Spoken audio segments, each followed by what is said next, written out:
অনুষ্ঠিত হলো মেজবার রহমান সুমন পরিচালিত চলচ্চিত্র রৈদের বিশেষ প্রদর্শনী।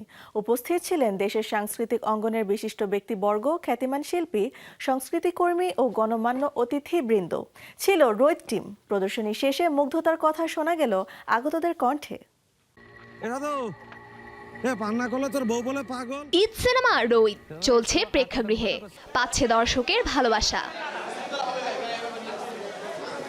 এর মাঝে হয়ে গেল শোবিজ অঙ্গনের বিশেষ ব্যক্তিদের জন্য বিশেষ এক প্রদর্শনী।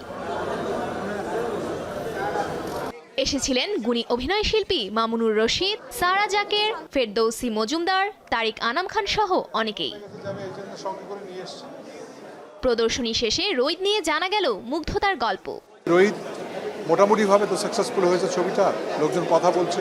এই কথা বলাটা আমার জন্য খুব ইম্পর্টেন্ট, যে ছবি ভালো মন্দ হতে পারে, কারো পছন্দ কারো পছন্দ না হতে পারে, কিন্তু এগুলো নিয়ে যদি একটু কথাবার্তা বলা হয় তাহলেই ছবি বাতাস আরও ভালো হবে, স্ট্রং হবে, এটা মনে করি আমি। মানুষ একদম প্রান্তিকে থাকলে খালি মানে অর্থনৈতিকভাবে না, মানসিকভাবে, দৈহিকভাবে,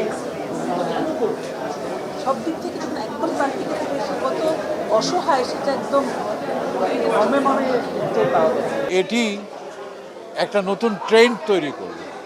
সেই ট্রেন্ডটা আমাদের উচিত হবে সেটাকে ধরে রাখা। খুবই ভালো বাক্যরোধ হয়ে গেছে এবং অভিনয় করা যে কত কষ্টকর, যারা অভিনয় করেন না অথচ ইচ্ছে আছে তাদের দেখা উচিত। ছিলেন শোবিজ অঙ্গনের আরো পরিচিত অনেক মুখ।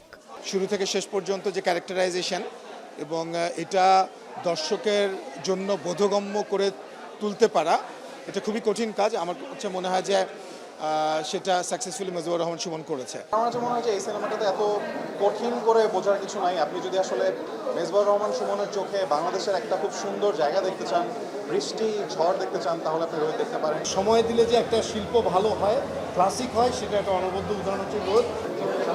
গণমাধ্যমে কথা বলেন রৈদের নির্মাতা ও কলাকুশলীরা।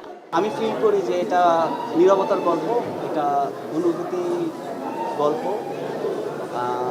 হয়তোবা এটা মানুষের কাছে হয়তো আস্তে আস্তে পৌঁছাবে, আর সেটাই রোদ। পাগলি তো এমন একজন মানুষ যার মানসিক ভারসাম্যহীনতা খুবই সাটেল, মানে ওকে আপনি মানে একদমই আলাদা করে দিতে পারবেন না আর কি। সো ওই জায়গা থেকে ওই লেয়ারটা, ওই নুয়ান্স ধরাটা আমার জন্য ডিফিকাল্ট ছিল।